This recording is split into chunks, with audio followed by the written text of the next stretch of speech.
আমাদের এই যে রাজহাঁসের যে 6টা বাচ্চা আছে ওদের আর দেখবেন না। প্লাস এই যে আমাদের মানিক ভাইয়ের দুইটা বাচ্চা আছে, দুইটা বাচ্চা মেল হয়েছে, এইখান থেকেও একটা বাচ্চা দেখবেন না। 3টা প্রজাতির কারণে কি হয়েছে ভাই, এই কতক্ষণ আপনার ওই যে মুরগি মারে হাঁসের বাচ্চাকে, কতক্ষণ আবার রাজহাঁস মারে চীনা হাঁসের বাচ্চাকে, মানে এইভাবে ভাই দেখতে দেখতে আমি মানে অদৃষ্ট হয়ে গেছি ভাই।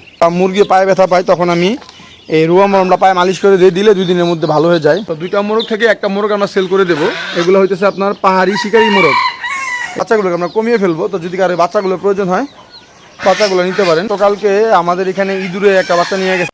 আসসালামু আলাইকুম, জাহিদ এগ্রো বিডি ইউটিউব চ্যানেলের পক্ষ থেকে আপনাদের স্বাগতম। আমি জাহিদুল ইসলাম। আপনারা সবাই কেমন আছেন? আশা করি আপনারা সবাই ভালো আছেন। তো আজকে অনেকদিন পরে আবার আমরা আমাদের প্রজেক্টে চলে আসছি ভিডিও করার জন্য। তো মাশাআল্লাহ দেখেন যে আমাদের হাঁস যেগুলো আছে এগুলো সবাইকে এখন খাবার পানি এগুলো দিয়েছি। এখন বাজে মনে হয় সম্ভবত বিকাল 4টা বা 4:30। তো আমরা প্রতিদিন 2 টাইম আমাদের এখানে হাঁস মুরগিকে খাবার দিই। তো বিকালবেলা এখন খাবার দিয়ে এদের লক করে চলে যাব। তো ভিডিওটা করা মূলত যেই কারণে, তো এতদিন আপনারা দেখছেন আমাদের এখানে হাঁসের বাচ্চা ছিল অনেকগুলা। তো আগামীকাল থেকে আমাদের এখানে বেশ কিছু হাঁসের বাচ্চাকে আর দেখতে পারবেন না। সেটা হচ্ছে আমাদের এখানে যে 6টা হাঁসের বাচ্চা আছে বড়গুলা, মানে এই যে এই সাইজের যে বাচ্চাগুলো, এই 6টা বাচ্চা আজকে রাতে আমরা সিলেট পাঠাই দেবো। প্লাস আপনার ওই যে মানিক ভাইয়ের ওইখান থেকে 2টা বাচ্চা আনছিলাম, ওই যে পানিতে গোসল করতেছে। তো ওই 2টা বাচ্চাই মেল হয়েছে, তো মেল হয়েছে বিধায় একটা বাচ্চা ওই ভাইকে দিয়ে দিতেছি। তো টোটাল রাজা হাঁসের বাচ্চা দিতেছি আপনার 7টা ভাইকে, আর চীনা হাঁসের বাচ্চা দিতেছি 6টা। এই মোট হইতেছে আপনার 13 পিস। এই 13 পিস বাচ্চা আজকে আমরা পাঠাই দেবো সিলেটে। সবাইকে এখন মানে শেষ মুহূর্তের যে খাবারটা খাইয়ে দিচ্ছি, যাতে রাস্তায় জার্নি করলে কোনো সমস্যা না হয়। তো আমাদের এইখানে বর্তমানে মানে রাজহাঁস এবং চীনা হাঁসের বাচ্চা সংখ্যা বেশি হয়ে যাওয়ার কারণে মানে ম্যানেজমেন্ট করাটা খুব কঠিন হয়ে গেছে এখন বর্তমানে। এই দিক দিয়ে আবার মুরগি আছে ভাই, তারপর আবার হাঁস আছে, রাজহাঁস আছে। তো এইখানে 3টা প্রজাতির কারণে কি হয়েছে ভাই, এই কতক্ষণ আপনার ওই যে মুরগি মারে হাঁসের বাচ্চাকে, কতক্ষণ আবার রাজহাঁস মারে চীনা হাঁসের বাচ্চাকে, মানে এইভাবে ভাই দেখতে দেখতে আমি মানে অদৃষ্ট হয়ে গেছি ভাই। তো যেহেতু আমাদের এইখানে জায়গা কম ভাই, এই কারণে আমরা কিছু হাঁসের বাচ্চা টাচ্চা কমাই দিলাম আর কি ভাই। তো রাজহাঁস আপাতত যেই কয়টা আছে এই কয়টাই থাকবে আপাতত। পরবর্তীতে হয়তো বা আগামী বছর আবার রাজহাঁসের বাচ্চা কাচ্চা হবে। তো এই বছর আমাদের রাজহাঁস থাকবে টোটাল 5টা। আমাদের আগের বড় বাচ্চা আছে 2টাই, 7টা রাজহাঁস থাকবে আমাদের কাছে। কত সুন্দর করে খাবার টাবার খাচ্ছে যে। তো অনেকে দেখা গেছে কি আমাকে বাচ্চা চাইছে, তো অনেকে দিতে পারি নাই, কারণ ভাই বাচ্চাই ফুটছে অল্প কয়টা ভাই, এখন কাকে রেখা কাকে দেবো। তো যারাই দেখা গেছে আগে থেকে বলে রাখছিল ওনাদেরই দিছি বাচ্চাগুলা। তো ইদানিং মানিক ভাইয়ের রাজহাঁসটা একটু ডিস্টার্ব করতেছে। সেটা হচ্ছে যে মানিক ভাইয়ের রাজহাঁস মেলটা আমাদের যে আরেকটা মেল আছে এই মেলের সাথে মারামারি করে। তো এই মেলটা তো জুনিয়র মেল, তো ও তো ওর সাথে মারামারি করে পারে না।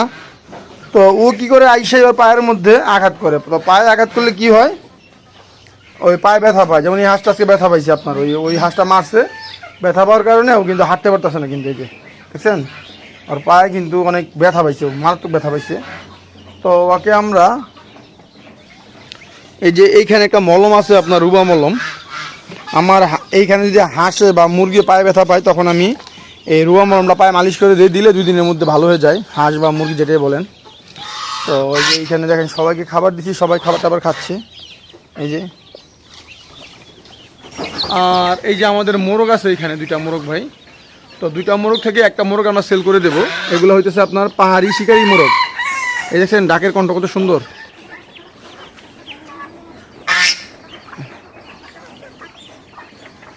এই দেখছেন কত সুন্দর করে ও নামছে নিচে। হাঁসের বাচ্চা, মুরগির বাচ্চা এগুলো সবই আছে এখানে। তারপরে অনেকে পাহাড়ি মুরগির বাচ্চা কথা বলছিল যে ভাই পাহাড়ি মুরগির বাচ্চা কমাই দিন কিনা এখান থেকে। তো ভাই পাহাড়ি মুরগির বাচ্চা আছে আপনার 10টা। তো এই 10টা বাচ্চাকে আমরা হয়তো বা সেল করে ফেলবো, কারণ এই বিড়ালে খুব ডিস্টার্ব করতেছে। 10টা বাচ্চার মধ্যে 5টা হইতেছে আপনার হোয়াইট, একেবারে হোয়াইট শিকারি মুরগি বা মোরগ যেটা বলেন আর কি। আর বাদ বাকি আছে আপনার আরও 5-6টা বাচ্চা। তো এই বাচ্চাগুলোকে আমরা কমিয়ে ফেলবো। তো যদি কারো বাচ্চাগুলোর প্রয়োজন হয় বাচ্চাগুলো নিতে পারেন। হাঁসগুলো গোসল করতেছে ওইখানে, আর যাদের খাবার দিচ্ছে এরা কত সুন্দর করে খাবার টাবার খাচ্ছে। আর গতকালকে আমাদের এখানে ইঁদুরে একটা বাচ্চা নিয়ে গেছে। চীনা হাঁসের বাচ্চাগুলোকে সন্ধ্যা হলে আটকে দিতে হয় খাঁচার মধ্যে। তো ওই যে দেখেন কয়েকটা বাচ্চা বাইরে চলে গেছে ভাই, দেখছেন এই যে। আগামীকাল থেকে আমাদের এই যে রাজহাঁসের যে 6টা বাচ্চা আছে ওদের আর দেখবেন না। প্লাস এই যে আমাদের মানিক ভাইয়ের 2টা বাচ্চা আছে, 2টা বাচ্চা মেল হয়েছে, এইখান থেকেও একটা বাচ্চা দেখবেন না। কারণ এই 7টা বাচ্চা পরিচিত এক ভাই আছে সিলেটে, তো ওনাকে পাঠিয়ে দেবো। ওই দেখো আগামীকাল থেকে হয়তো আমাদের এখানে ঝামেলা একটু কমবে। এই দেখেন এই যে বাচ্চাগুলো গোসল করতেছে, ওদের শেষ গোসলটা করে নিতেছে আজকে আর কি। এখন পরবর্তী কালকে থেকে ওই যে ভাইয়ের বাসায় যা গোসল করবে। এই যে দেখছেন আমাদের হাঁস মুরগি সব কীভাবে খাইতেছে যে। তো যেটা আপনাদের বললাম যে আমাদের এই শিকারি মোরগ থেকে এই যে এই মোরগটাকে সেল করে দেবো। এই যে এটা ডাকের কণ্ঠ কিন্তু অনেক সুন্দর এই মোরগটা। এই মোরগটা সেল করা হবে। তারপর যে বাচ্চা আছে আপনার এইখানে এই যে 1 2 3টা এগুলো সেল করা হবে। তারপরে যে সাদা মুরগি আছে শিকারি, এই যে এগুলো সেল করে দেবো। তারপরে যে বাইরে যে একটা ঘুরতেছে ওই যে বাচ্চাটা, ওইটাকেও সেল করে দেবো। ওই যে তারপরে যে মুরগির বাচ্চা আছে আপনার 10টা, ওই যে ওইখানে খাইতেছে, এই 10টা বাচ্চা সেল করে দেবো, মানে মুরগি থাকবে, শুধু বাচ্চাগুলোকে সেল করে দেবো। এই যে তো এতক্ষণ আপনাদের আমি আমাদের পুরো প্রজেক্ট আপনাদের আমি ঘুরিয়ে দেখালাম। ভিডিও আমি এখানে শেষ করতেছি। আপনারা সবাই ভালো থাকবেন। আসসালামু আলাইকুম।